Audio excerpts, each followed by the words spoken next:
French, but shalom greetings to you all. Congratulations go out to Donald Trump, the 45th President of the United States. What a strange year-long ride this has been. And I'm sure everyone everywhere can now breathe a sigh of relief that it is over. It's time to get on with life. Nobody told me there'd be days like these. Nobody told me there'd be days like these. Nobody told me there'd be days like these. Strange days indeed. Strange days indeed. Now that, of course, was John Lennon, Milk and Honey. If only he knew. What a year! Bob Dylan gets the Nobel Prize, and Donald Trump wins the presidency. You can't write this stuff. Now, in reality, enough already. We all wish the best for a house divided. We hope it doesn't stay divided. And friends, when you talk about this strange election, remember this.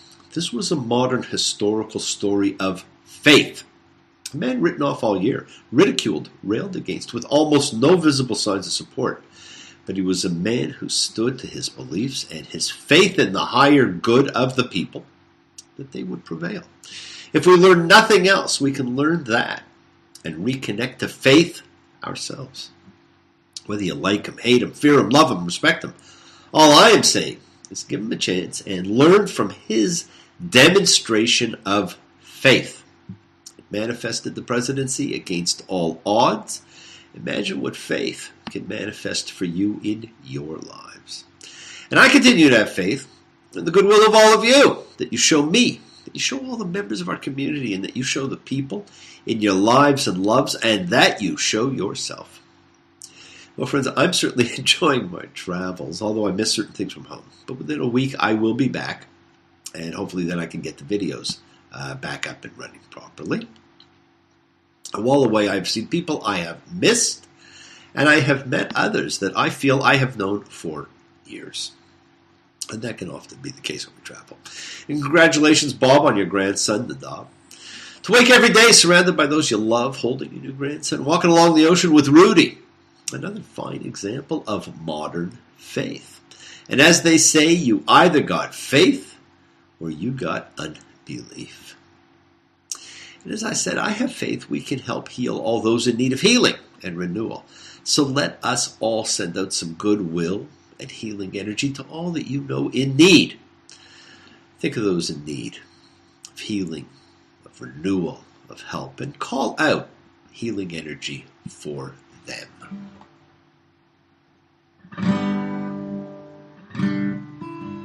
Me, Shabera, Avotenu, Makor HaBracha, Limotenu.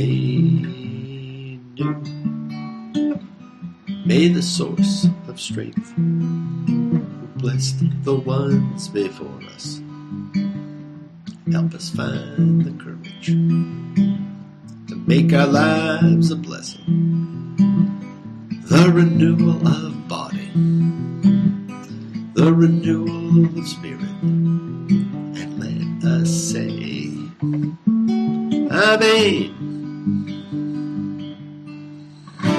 Misha Baruch, let us all have our spirits renewed on an ongoing basis, my friends. Renew every day. Now, when I gave the introduction for the year just a couple of weeks ago, and then again, I mentioned it during the first and second parshas, I emphasized there was a great demonstration of faith at the beginning of the Torah, which I asked you to note as the book continues. Now, in the relationship between God, man, creator, and created, we saw it especially last week with Noah, and it continues this week. Lech lecha, go.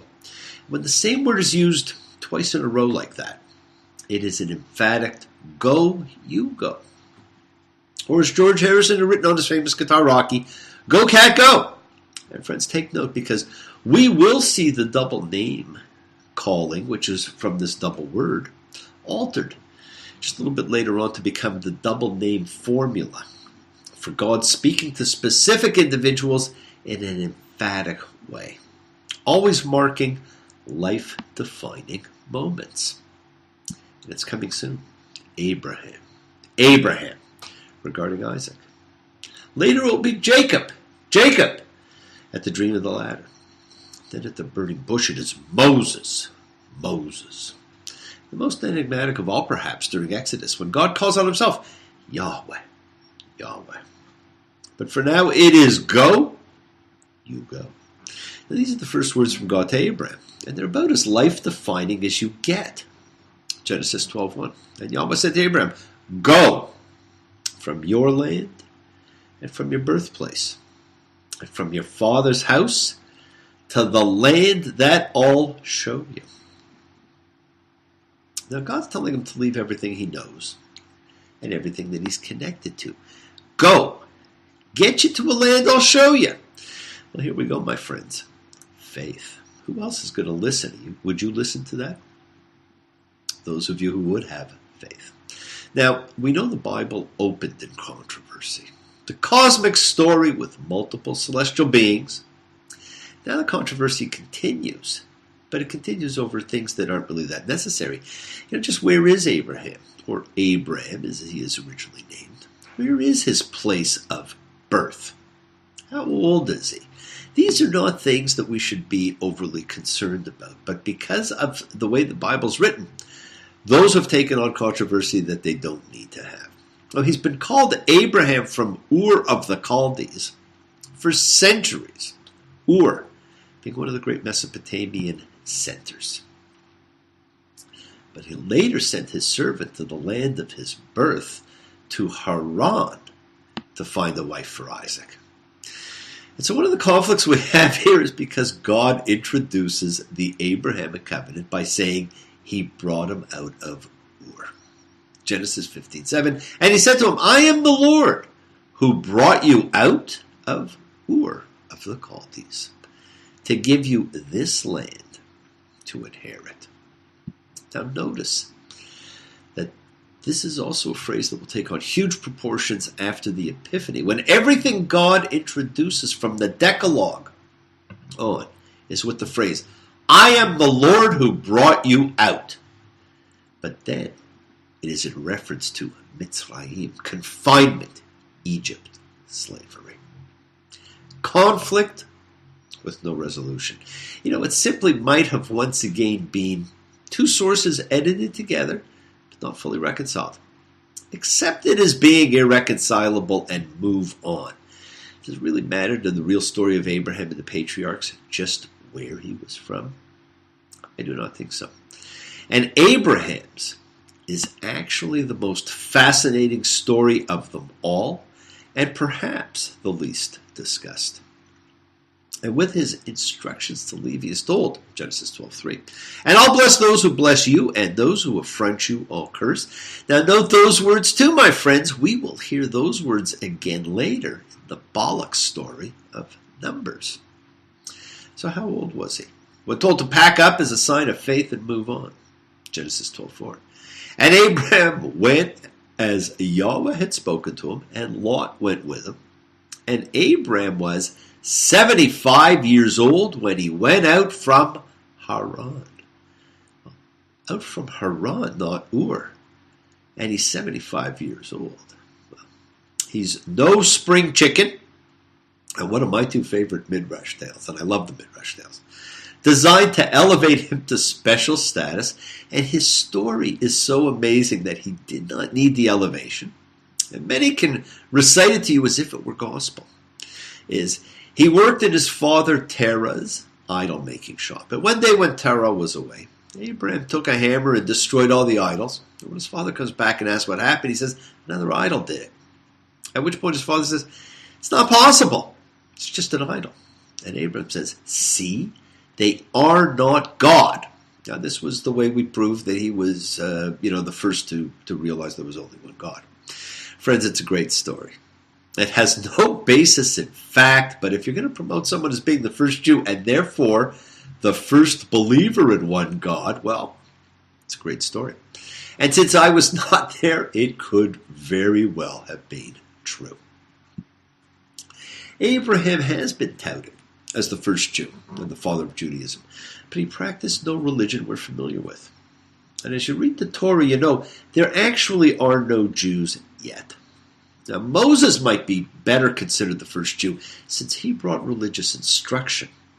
At most, Abraham might be the first monotheist we are introduced to in history, except that even that's doubtful.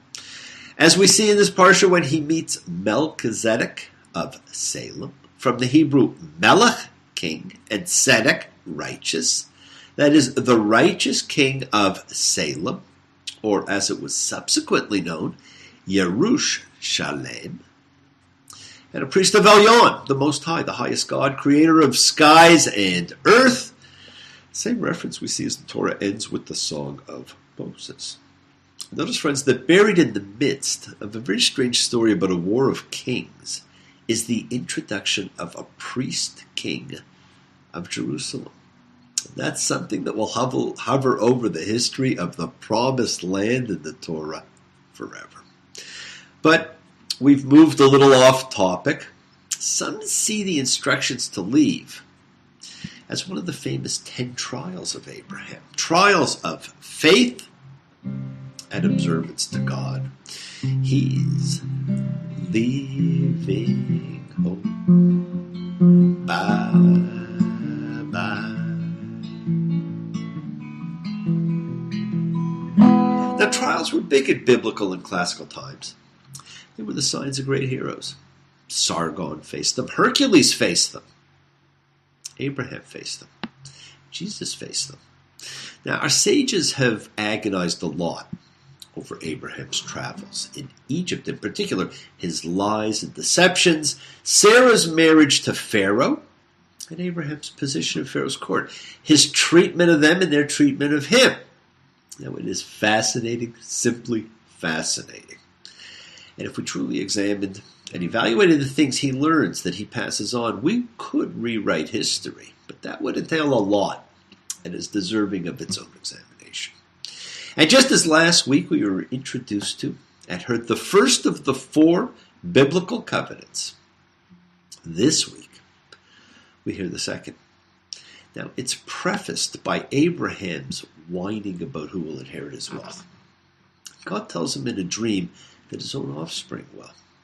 Now, there's 2 things to notice, my friends. After the cosmic Bible ended and the Bible of the patriarchs begins, God comes to man in dreams or visions and communicates that way instead of walking and talking, like in the garden.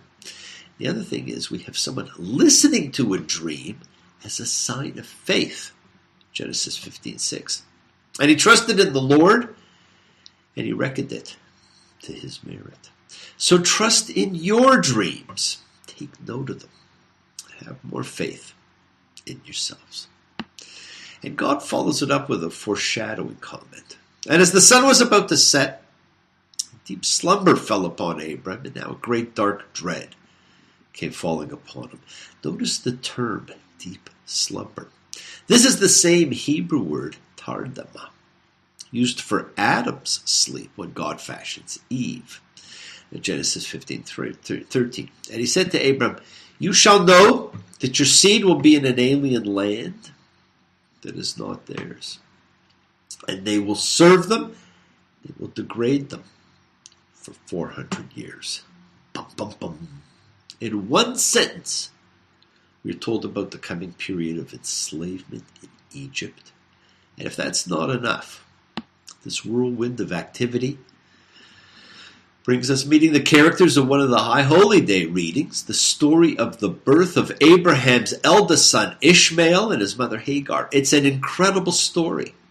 And it's the story which marks the official introduction of angels, messengers, into the Bible. Please do read it. And we're witness to the name change of Abraham to Abraham and Sarai to Sarah, historically far more significant than you can imagine. And as I said, we're about to listen in on the second of the 4 great biblical covenants, Genesis 17:7. And I'll establish my covenant between me and you, and your seed after you for their generations as an eternal covenant to become God to you and to your seed after you. And I'll give you and your seed after you the land where you're residing, all the land of Canaan, as an eternal possession. And I'll become a God to them. To your seed, I have given this land from the river of Egypt to the great river, the river Euphrates. Now that's an amazing stretch of land, friends, from the Nile to the Euphrates. And only once in biblical history was this amount of territory under the rule of any one individual. But that's for another time. This is my covenant that you shall observe between me and you and your seed after you. Every male is to be circumcised among you. So there's the price for receiving all this land. Now that includes natural children at 8 days old and slaves when they are acquired. Now God then goes on to tell Abraham that Sarah will give birth to a son and that through him the covenant will be attained, not through Ishmael.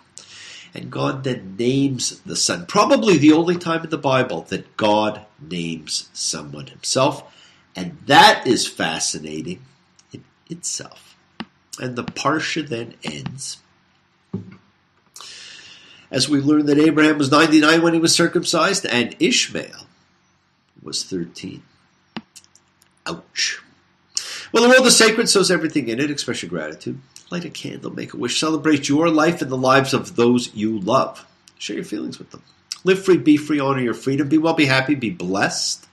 Share and honor the light and all who live in the light and continue to shine. Continue to send everybody you know, my friends, goodwill and love. Pray for peace and freedom for everyone and to terror and hatred. Remember, friends, we are a community. We learn together, we celebrate each other, we love each other. We share this ride together. Men and women equally. Let us send out love, not fear. Send out peace, harmony, good healing to all who need it. And please do learn to forgive, learn to love, open your hearts, honor the relationships of your life. Tell those you love that you love them. Take advantage of the time you have. Enjoy the journey. We take the twists and turns and the patterns that weave through the fabric of our lives in our effort to grow, to learn, to be, to love. So please do love. Send healing, goodwill, and love to all who need it. Share yourself with your friends, my friend. Now, bless you all. Have a fantastic week, a week of love and light, a week of peace and healing for you to honor the people of your life, honor the journey you're on, and honor yourselves. Keep your eyes open to what you may not be seeing. Keep your ears open and listen to the world around you. And remember, this is an organic book. The lessons, the laws, the ethics, the ritual change with the times. That's how it stays current, relevant, new, meaningful, and continues to provide us with insights and with answers. Remember, we set in motion all that happens in our lives. Our intention, our cause, our effect, everything is linked. Now, as I've said, you always have time to forgive and to be forgiven. You do have the knowledge of what is good and bad. So acknowledge what you've done wrong to yourself, to God, and to any other person you have wronged, and then ask forgiveness. Do so with sincerity, with accountability, and with vulnerability. Now, do not stop your journeys. Do not stop moving towards your promised land. It is in sight. Keep on dreaming, keep on being, keep sharing, keep shining, keep teaching. Keep spreading your holiness. Do not follow fear. Now, friends, a great light went out this week. Goodbye, Leonard Cohen. Hail and farewell. Let us all celebrate a great spirit whose soul now rests beneath the wings of God. Now, I've heard there was a secret chord that David played and it pleased the Lord. But you don't really care for music, do ya? It goes like this: the fourth, the fifth, the minor fall, the major lift, the baffled king composing hallelujah, hallelujah, hallelujah, hallelujah.